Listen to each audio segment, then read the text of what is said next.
ജീവിക്കുന്നു. മക്കളുടെ മുൻഗണനകൾ പലതാകുന്നു. ഈ അവസരത്തിൽ മരണത്തോട് മല്ലടിച്ചു കിടക്കുന്ന മാത്തൂട്ടി ചായന്റെയും ഭാര്യ അന്നമ്മയുടെയും കൊച്ചു വീട്ടിലേക്ക് ഈ തിരുനാൾ ദിനത്തിൽ പലവിടങ്ങളിലായി ചിതറിക്കിടക്കുന്ന ആർക്കൊക്കെയോ എന്തിനൊക്കെയോ വേണ്ടി പരതിക്കൊണ്ടിരിക്കുന്ന എല്ലാ കർമ്മനയനങ്ങളുടെയും ശ്രദ്ധ ഞാൻ ക്ഷണിക്കുന്നു.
അപ്പച്ചനെ ഇന്നലെ രാത്രി പെട്ടെന്ന് സ്ട്രോക്ക് വന്നൊന്ന് കുഴഞ്ഞു വീണു.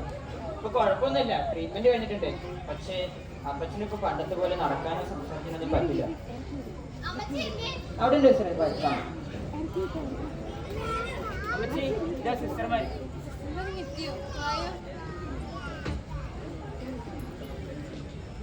അപ്പച്ച, ഞങ്ങൾ അപ്പച്ചനെ കാണാൻ വേണ്ടി വന്നതാ. അപ്പച്ചൻ ഒന്നുകൊണ്ട് വിഷമിക്കണ്ട കേട്ടോ, ഞങ്ങള് പ്രാർത്ഥിക്കുന്നുണ്ട്. അപ്പച്ചൻ പെട്ടെന്ന് തന്നെ ശരിയായി വരും. നമുക്കൊന്ന് പ്രാർത്ഥിക്കാം.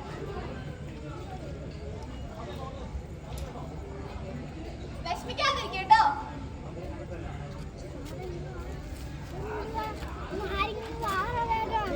ഇവിടെ ജോക്കിട്ട് മാത്രമേ ഉള്ളൂ. ജോക്കിട്ട് ഞാനും മാത്രമേ ഉള്ളൂ. ജോക്കിട്ടുള്ളത് കൊണ്ട് ഒരാശ്വാസം. അവനായതുകൊണ്ട് അപ്പന്റെ എല്ലാ കാര്യങ്ങളും ഓടി നടന്ന് ചെയ്തോളും. പക്ഷെ അപ്പന്റെ അവസ്ഥ ഇപ്പൊ ഇതായതുകൊണ്ട് അവന് പഠിത്തത്തെ ഓർത്തൊക്കെ ഒരു പേടിയാ. അവന് പുറത്തു പോകണമെന്നൊക്കെ ആയിരുന്നില്ലേ എന്റെ ആഗ്രഹം. അവരുടെ കാര്യമൊന്നും പറയണ്ട. അവര് കല്യാണം കഴിഞ്ഞപ്പോ ഇനി പരിസരത്തേക്ക് വന്നിട്ടില്ല.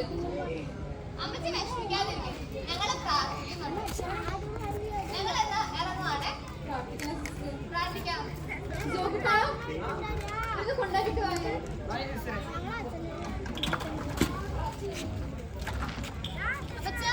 നമുക്കൊരു മരുന്ന് കഴിക്കുമല്ലേ? ഒന്ന് പിടിച്ചാ പറ്റേ. മക്കള് വന്നു തോന്നുന്നു. അപ്പച്ച കണ്ടില്ലേ, മക്കളൊക്കെ എത്തി. ഉഷാറായിരിക്കണം കേട്ടോ. അവര് സങ്കടം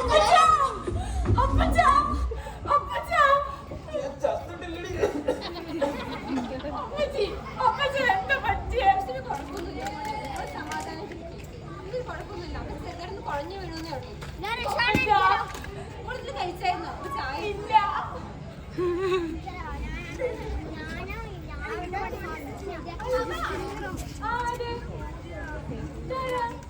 ഞാനിപ്പോ അപ്പച്ചനെ നോക്കുന്ന ഹോം നേഴ്സ്.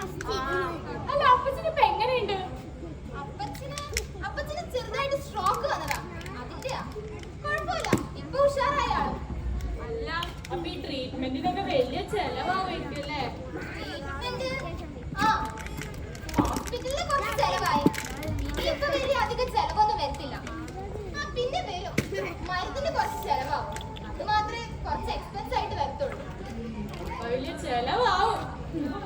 ചെറുതായിട്ട്. അമ്മച്ചി, അത് ആരോ വരുന്നു.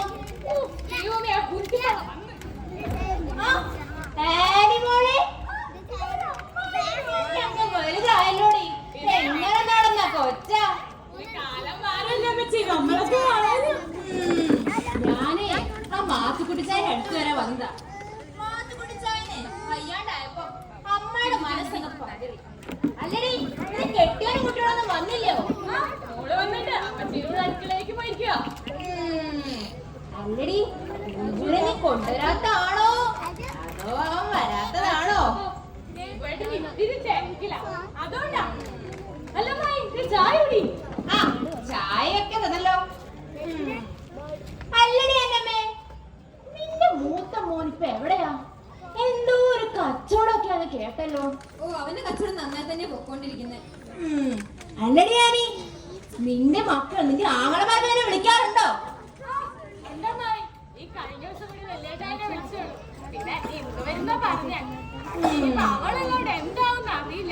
വരും വരും, അപ്പം മരിക്കാൻ കിടക്കല്ലേ. സ്വത്തിനൊക്കെ ഇപ്പൊ വന്നില്ലെങ്കി പിന്നെ എപ്പോഴാ വരിക? എന്നാലേ അമ്മ എന്നെ ഇറങ്ങിയേക്കാം. സൂസനും പിള്ളേരും വരുമ്പോഴത്തേക്കും വന്നേക്കാം. ആ ശരി എന്നാ.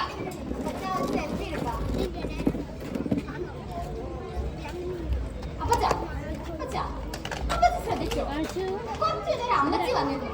എന്തൊക്കെയോ കൊണകൊണാ പറയുന്നുണ്ടായിരുന്നു. അതാരാ? എല്ലാ കുടുംബത്തിലും കുടുംബം നശിപ്പിക്കാനായിട്ട് കുതിച്ചു മുന്നായ്മ മാത്രമുള്ളവര് ഈ കുടുംബത്തിൽ അങ്ങനെയുള്ള ഒരാളാണ്. അത്ര അറിഞ്ഞാൽ മതി. കുടുംബം കലക്കുന്ന രീതിയിലുള്ള ഒരു തള്ള അതല്ലേ? സാരമില്ല അപ്പച്ചാ, റെസ്റ്റ് എടുക്ക.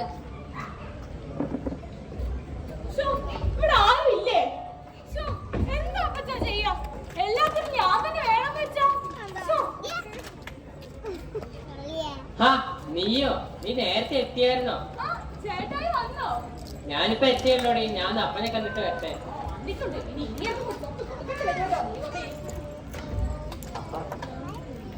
ഇങ്ങോട്ടുള്ള വഴിയൊക്കെ അറിയോടാ? അപ്പനെ അങ്ങനെ പറയല്ലേ. ഞാൻ കൊറേ നാളെ ഇങ്ങോട്ട് വരാന്നൊക്കെ വിചാരിച്ചിരിക്കുക. ഇപ്പഴൊന്ന് സമയത്ത് വന്ന്.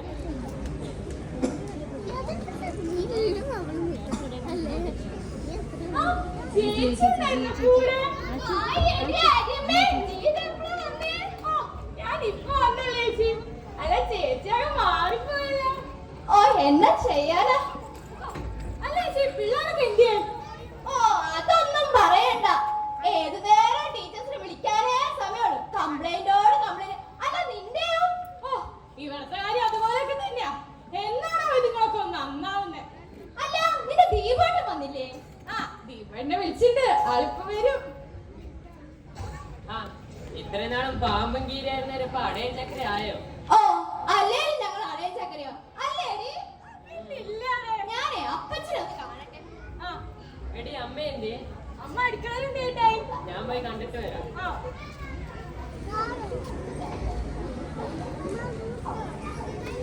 അല്ല ഇതാര് സൂസനോ? എത്ര നാളായി നിന്നെ കണ്ടിട്ട്. കല്യാണം കഴിഞ്ഞ് ഇവിടെ ഇവിടുന്ന് വന്നില്ലല്ലോ നീ. ഓ അമ്മായി ഇവിടെ ഉണ്ടായിരുന്നോ? ഈ അമ്മായി പിന്നെ എവിടെ പോവാനാ? അമ്മായി ഇവിടൊക്കെ തന്നെ ഉണ്ടായിരുന്നു. അല്ല നിനക്ക് വല്ല ജോലി ശരിയായോ? ഓ അതിന്റെ കാര്യമൊക്കെ ഏകദേശം തീരുമാനത്തിലായി. പിന്നെ ഇച്ചായുടെ കച്ചവടം ഉള്ളോണ്ട് ജീവിച്ചു പോണം. പക്ഷേ അതും തട്ടിമുട്ടിയൊക്കെയാ പോകുന്നേ. അല്ല മോള് കഴിഞ്ഞ പ്രാവശ്യം വന്നപ്പോഴേ എന്തോ ഒരു ജോലിയുടെ കാര്യം പറഞ്ഞായിരുന്നു. അതുകൊണ്ടായിട്ട് അമ്മായി ചോദിച്ചത്. ഓ അതെനിക്ക് അറിയാലോ അമ്മായി. അമ്മായിക്കൊരു സംശയമാണേ. നിങ്ങൾക്ക് ഇവിടെ ഇത്രയും പണവും സമ്പത്തും ഉണ്ടായിട്ട് എന്തിനാ വെറുതെ ആ ദൂരെ പോയിന്ന് പണിയെടുക്കുന്നേ? അപ്പൻ എന്താണ് ഇന്നോ നാളെ എന്ന് പറയുന്നത് തീരാൻ കിടക്കല്ലേ?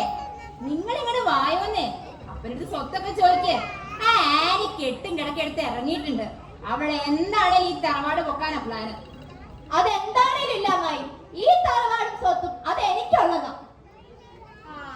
നീ അവനോട് പറഞ്ഞ് പെട്ടെന്ന് റെഡിയാക്കി കൊണ്ട കാര്യങ്ങള്. അതെ അമ്മ, ഇപ്പൊ തന്നെ ഇതിന്റെ കാര്യം തീരുമാനം ഉണ്ടാക്കണം.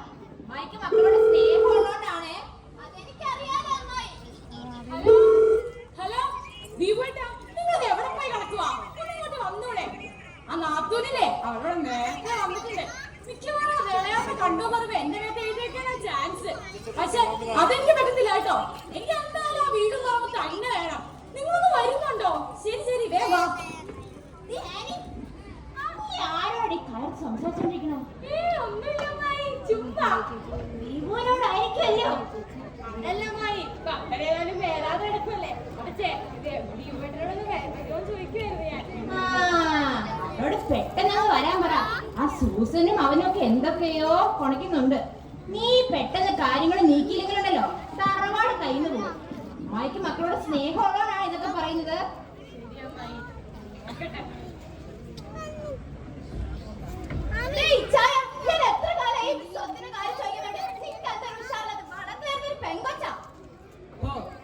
എനിക്ക് അപ്പോഴേ തോന്നി ആ കുശുമിത്തല വന്നപ്പെട്ട ലെവലും കൊടുത്തോന്ന്. അതിലാണ് എനിക്കത്ര ചാട്ടം. അമ്മ എന്ന് പറഞ്ഞിട്ടില്ല, ഇത് നമ്മുടെ ആവശ്യമല്ലേ? അതൊക്കെ എനിക്കറിയാം. അപ്പൊ മേലാതെ കിടക്കുന്ന കാണുന്നില്ലേ? ഇപ്പൊ തന്നെ വേണം എനിക്ക് സ്വത്തം വേണ്ടൊക്കെ. എന്റെ പൊന്നു മനുഷ്യ, ആൾക്കാരെ കാണിക്കാനല്ലേ ഒന്ന് അവിടെ പോയി ഇരിക്കേ. ഞാൻ ഫോൺ വിളിക്കുന്ന കണ്ടായിരുന്നു. അവൾ എന്തൊക്കെയോ പറമ്പിന്റെയും സുഖിന്റെയും കാര്യമൊക്കെ പറയുന്നുണ്ടായിരുന്നു. നീ ഒന്ന് സൂക്ഷിച്ചോട്ടോ. അവൾ ആ ദീപുനെ വിളിച്ച് വരുത്തിയിട്ടുണ്ട്. ആ പരമ സ്വത്ത് അവൾക്ക് കിട്ടുന്നുള്ള വിചാരമുള്ള മനസ്സിലിരിക്കട്ടെ. ഇത് എനിക്കുള്ളതാ, എന്റെ മാത്രം.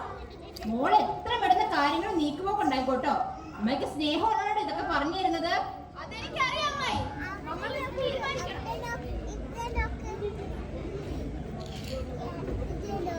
ആ അപ്പ വന്നോ? ആ മോളെ അമ്മയുടെ അമ്മ അറിയണ്ടേ? ഞാൻ വിളിച്ചിട്ട് വരാം. വിളിച്ചിട്ട് വരാം. അപ്പച്ചാ സുഖാണോ? ഞാൻ വന്നുട്ടോ.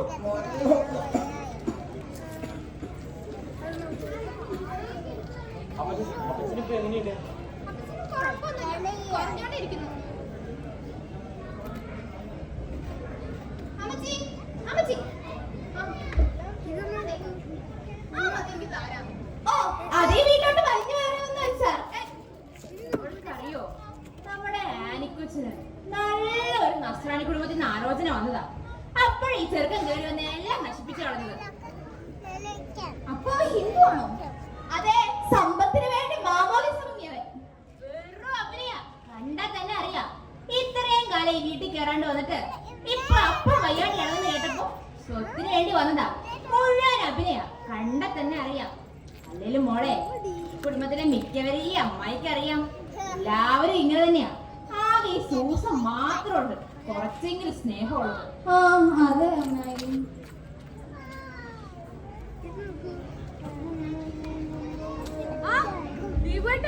നിങ്ങൾ എത്തിയോ? എന്താ എത്ര വൈകിയേ? ഞാൻ എത്ര നേരമായി വിളിക്കണോ? നിങ്ങൾക്ക് അല്ലെങ്കിലോ ഇവിടെ ഒരു വിലയില്ല. എന്തിനു നേരത്തെ എങ്കിലും വന്നൂടെ? എടി ഞാൻ വന്നില്ലേ, പ്രശ്നം എന്താ ഇപ്പൊ? ഞാൻ അപ്പൻ നോക്കാതെ എവിടെ പോയി കിടക്കുമായിരുന്നു. ആ, നിങ്ങളോട് അപ്പനെ സ്നേഹിച്ചോണ്ടിരുന്നോ? അവസാനം ആ നാത്തോനും ചേട്ടായും കൂടി എല്ലാം കൊണ്ടുപോകുമ്പോ മനസ്സിലായിക്കോളൂ. എടി നമുക്ക് ശരിയാക്കാം, നീ ഒന്നും മിണ്ടാതിരിക്കും. ശരിയാക്കിയാ മതി. ഞാനേതായാലും നാത്തോനെ നോക്കിയിട്ട് വെക്കാം.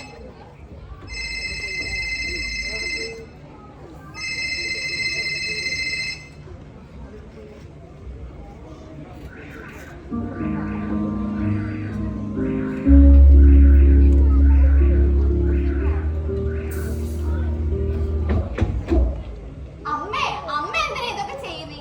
ഞാനില്ല ഇവിടെ. എന്നെ വിളിച്ചാ പോരെ? ആ പിന്നെ അമ്മയ്ക്ക് അറിയാലോ, ഇച്ചാനാണെങ്കിൽ കച്ചവടത്തിന് തിരക്ക്, എനിക്കാണെങ്കിൽ പണി കഴിഞ്ഞിട്ട് സമയമില്ല. അതുകൊണ്ടാ ഞങ്ങളൊന്നും ഇങ്ങോട്ട് ഇറങ്ങാത്തെ. അതൊന്നും കുഴപ്പമില്ല മോളെ, നിങ്ങളിപ്പോ എത്തിയില്ലേ? ഓ, എന്നാലും എന്റെ അപ്പച്ചനെ ഇത്രയും പെട്ടെന്ന് ഇങ്ങനെ ഒരു അവസ്ഥയിലാണെന്ന് വിചാരിച്ചില്ല. അമ്മ, അപ്പച്ചൻ ഇങ്ങനെ കിടക്കുമ്പോ ആ ആനി അവിടെ കെട്ടിയനെ വിളിച്ചോണ്ട് നടക്കുക. നിങ്ങളത്തെ മോൾ ഇങ്ങനെയൊക്കെ പറയുന്നേ? എല്ലാരും എന്റെ മക്കള് തന്നെയല്ലേ? നിന്നെ മോളെ പോലെ തന്നെ ഞാൻ കണ്ടിട്ടുള്ളൂ. അല്ല അമ്മച്ചി, ആനി എന്തേലും വന്ന് ചോദിച്ചായിരുന്നോ? ആനിയോ? ഇല്ലല്ലോ. ആ ഇല്ലേ?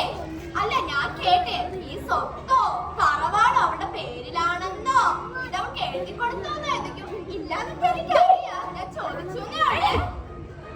ഇതായിരുന്നു മനസ്സിലിരിപ്പ്. എന്ത് മനസ്സിലിരിക്കാൻ? ഒന്നും അറിയാത്ത പോലെ പെട്ടി കിടക്കിട്ട് വന്നപ്പോഴേ എനിക്ക് തോന്നിയതാ. പിന്നെ എനിക്ക് ഇതിന്റെ ആവശ്യമൊന്നുമില്ല. എനിക്ക് പെട്ടി കിടക്ക് വന്നതേ ഇതിനു വേണ്ടി ഒന്നല്ല. നീ നിന്റെ കെട്ടിനടിച്ച് പറയുന്നത് ഞാൻ കേട്ടതാ. ഓ പിന്നെ ഇവിടെ അമ്മയെ സ്വപ്നത്തെ ഞാനും കണ്ടതാ. എനിക്ക് ഇവിടെ ആരും സോപ്പിടേണ്ട ആവശ്യമില്ല. എനിക്ക് നിന്നോട് ശരിക്കും സ്നേഹം തന്നെയാ. പിന്നെ എനിക്കൊരു സ്നേഹം.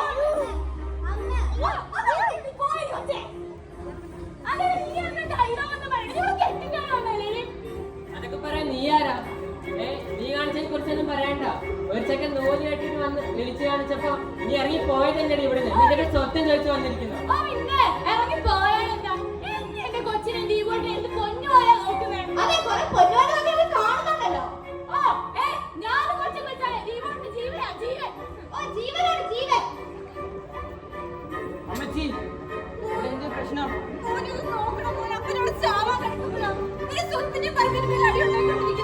എന്നിട്ട് ഇതെല്ലാം കണ്ട അമ്മച്ചി നോക്കി നിൽക്കണം. അത് മാറി. എന്താണ് നിന്റെ അമ്മയെ കാണിക്കുന്നത്? പിന്നെ എന്നാ കാണിക്കണെന്നാ നീ പറയുന്നത് തന്നെ? ഇത്ര കാലം ഇവരെയൊക്കെ നോക്കിയിട്ട് അവസാനം സ്വത്തൊക്കെ ഇവരുടെ പേരിലാ പറഞ്ഞോ? നീ എന്തോ ചെയ്തു?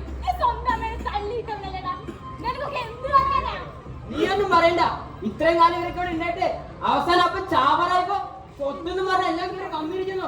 അതെ, എനിക്കുണ്ട് ആഗ്രഹങ്ങളൊക്കെ. എനിക്ക് പുറത്തു പോയി സെറ്റിലാണെന്നൊക്കെ ഉണ്ട്. അതിനുള്ള ചെലവ് നിങ്ങൾ ഓരോരുത്തരും തരും എനിക്ക്. നീ ഒന്നും മിണ്ടാതിരിക്കുന്നുണ്ടോ? ഇവിടെ ഒരു ചാവം കിടക്കുമ്പോഴാണ് നിന്റെ വർത്താനം. അതിന് നീ ഏതാടാ? നീ പുറത്തുനിന്ന് കയറി വന്നതല്ലേ? എനിക്കിത് പറയാം, എന്ത് അവകാശമാണ് ഇവിടെ ഉള്ളത്?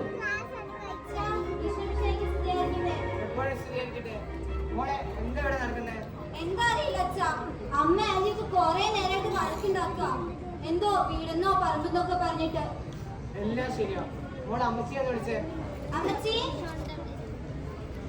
എന്താ എന്നെ വെച്ച് ഞാൻ കേൾക്കുന്നേ? മോള് പറയുന്നതെല്ലാം നേരാണോ? എന്താ പറയുന്നതെന്ന് അറിയത്തില്ല അച്ഛൻ. ഇത്രയും കാലം ഇവർക്കൊക്കെ വേണ്ടി ജീവിച്ചത് വെറുതെ ആകുമെന്ന് തോന്നുന്നു. ചോപ്പിട്ട് വരെ തള്ളിയിട്ടു. പക്ഷെ അപ്പോഴും എന്റെ ദീപ് മാത്രമേ എനിക്ക് കൂടെ ഉണ്ടായിരുന്നുള്ളൂ. ഞാൻ അപ്പച്ചനെ ഒന്ന് കണ്ടിട്ട് വരാം അമ്മച്ചി. അപ്പച്ച അപ്പച്ച അപ്പച്ച സ്ട്രെയിൻ എടുക്കണ്ട. അപ്പച്ചനിപ്പോ എങ്ങനെയുണ്ട്? കുഴപ്പമില്ല അല്ലേ? അപ്പച്ചനിപ്പോ ഭക്ഷണം കഴിക്കാൻ പറ്റുന്നുണ്ട്. അപ്പച്ച നമുക്ക് പ്രാർത്ഥിക്കാം. അപ്പച്ച എടാ നോക്കൂട്ടാ, ഇങ്ങോട്ട് വന്നേ. എന്താ ഞാൻ കേൾക്കുന്നേ? നീ അമ്മച്ചിനെ തള്ളിയിട്ടെന്നാണ് ഞാൻ കേട്ടെ. അത് പിന്നെ അച്ഛാ, ഇത്രയും കാലം ഇവരെയൊക്കെ നോക്കിയിട്ട് പിന്നെ സ്വത്ത് മൊത്തം അവർക്കാ പറഞ്ഞ. എടാ മക്കളെ, ഞാനും മോളെ ടോമിച്ച ഇങ്ങോട്ട് വന്നേ. ടോമിച്ച, നീയല്ലേടാ അപ്പം കഴിഞ്ഞ വീട്ടിലെ മൂത്തുമ്മ. അപ്പനെ വയ്യാതായിക്കാ നീയല്ലേ ഇതൊക്കെ നോക്കണ്ടേ? അപ്പന് തീരെ വയ്യാതിരിക്കുമ്പോഴാണോടാ സ്വത്തിന്റെ പേരൊക്കെ ഇപ്പൊ നടക്കുന്നത്. എന്റെ അച്ഛാ, ഇങ്ങനെ പറഞ്ഞ എങ്ങനെയാ? ഇതിന്റെ ഒരു ഭാഗം കിട്ടിയിട്ട് വേണം ഞങ്ങൾക്ക് ഒന്ന് നന്നായി ജീവിക്കാൻ. ഞാനിമോളെ, പള്ളിയിലൊക്കെ നിന്നെ കുറിച്ച് ഞങ്ങൾക്ക് ഭയങ്കര പ്രതീക്ഷയാണ്. നീ കൂടെ ഇങ്ങനെ കാണിച്ചാ, നീ കെട്ടിച്ച അവനുണ്ട് നിന്റെ അപ്പനെ നിന്നെക്കാട്ടി സ്നേഹം. അച്ഛാ, അച്ഛനറിയോ ഇവരൊക്കെ പറയുന്നത് എന്താണെന്നറിയോ? ഞാൻ അവളെ സ്വത്ത് കണ്ടിട്ട് കല്യാണം കഴിച്ചതാണ്. ആദ്യമൊക്കെ അങ്ങനെയൊക്കെ തന്നെയായിരുന്നു. പിന്നെ ഒരു ക്രിസ്ത്യാനിയായപ്പോ എനിക്ക് കുറെ കാര്യങ്ങൾ പഠിക്കാൻ പറ്റും. ആ പഠിച്ചതൊക്കെ ഞാൻ എൻ്റെ ജീവിതത്തിൽ പ്രാവർത്തികമാക്കാനേ നോക്കുള്ളൂ. പക്ഷേ ഇന്ന് ഇവിടെ എനിക്ക് ലജ്ജ തോന്നുന്നുണ്ട്. ആനി, ഈ മാറ്റം എനിക്ക് ഒട്ടും അംഗീകരിക്കാൻ പറ്റുന്നില്ല. അന്നിന്റെ ഒരു സ്നേഹവും വിശ്വാസമൊക്കെ എവിടെ പോയിരുന്നു എനിക്കിപ്പോ? എടാ മക്കളെ, നിങ്ങളൊന്ന് ആലോചിച്ച് നോക്കിക്കേ. സ്വത്ത് ഇന്ന് വരും, നാളെ പോകും. പക്ഷെ അങ്ങനെയാണോടാ നമ്മൾ നേടിയെടുക്കുന്ന ഓരോ ബന്ധങ്ങള്? പ്രത്യേകിച്ച് നിന്റെയൊക്കെ അപ്പൻ നിങ്ങക്ക് വേണ്ടി അധ്വാനിച്ച് ജീവിച്ച് മരണത്തോടെ മല്ലടിച്ച് കിടക്കുമ്പോ ഒരു നാണമില്ലാതെ അപ്പൻ ഇത്രയും വയ്യാതിരിക്കുമ്പോ സ്വത്തിന് വേണ്ടി അടിയുണ്ടാക്കാൻ കുറച്ചെങ്കിലും മനുഷ്യന്റെ കാണിച്ചിട്ട് വേണം. എടാ, നിങ്ങളൊന്നും പറഞ്ഞിട്ട് കാര്യമില്ല. ഞങ്ങളുടെ അച്ഛന്മാര് എല്ലാ വീട്ടിലും കാണുന്ന പ്രശ്നം നിങ്ങൾ ആലോചിക്കണം. ചെറുപ്പത്തിൽ നിങ്ങൾക്ക് വയ്യാത്തപ്പോ തോളിലേക്ക് നടന്നു, മുതുകത്ത് കയറ്റി. അന്നൊന്നും അപ്പനെ കഷ്ടപ്പാടായിരുന്നില്ല, സഹനമായിരുന്നില്ല. ഒരു ദിവസം അപ്പനെ തളർന്നു പോയപ്പോ നിങ്ങൾക്ക് അപ്പനൊരു ബാധ്യത തരണോ? നിങ്ങൾ ആലോചിക്കണം. നിങ്ങൾ അപ്പനെയും അമ്മേനെയും ഒന്നും നോക്കണ്ട. നിങ്ങളുടെ ഈ മകള് വലുതാവും. അന്ന് നിങ്ങൾക്ക് വയ്യാതെയാവും. അന്ന് നിങ്ങൾ ഇതേപോലെ കിടക്കും. അപ്പോ അതേപോലെ നിങ്ങളുടെ മക്കൾ നിങ്ങളോട് ചെയ്യും. അങ്ങനെയൊന്നും സംഭവിക്കാതിരിക്കാനാണ്. കുറച്ചെങ്കിലും സ്നേഹം ഉണ്ടെങ്കിൽ ഇവിടെ നിന്നാൽ മതി. ഞങ്ങൾ അപ്പന് വേണ്ടി പ്രവർത്തിക്കാം. നിങ്ങൾക്ക് അപ്പനോട് സ്നേഹം ഉണ്ടെങ്കിൽ മാത്രമേ ഇല്ലാത്തവർക്ക് ഇറങ്ങി പോകണം. എടി, ഞാൻ അവിടെ പറഞ്ഞതല്ലേ നമുക്ക് സ്വത്തും പടമൊന്നും വേണ്ട. നമുക്ക് വിദേശത്തുള്ള ജോലിയൊക്കെ കളഞ്ഞിട്ട് ഇവരെ വന്ന് നോക്കാം. അതെ, നിങ്ങൾ പറഞ്ഞ ശരിയാ. ജോബിന് വിദേശത്തോട്ട് പോക്കോട്ടെ. അവരുമില്ലേ കുറെ ആഗ്രഹങ്ങൾ.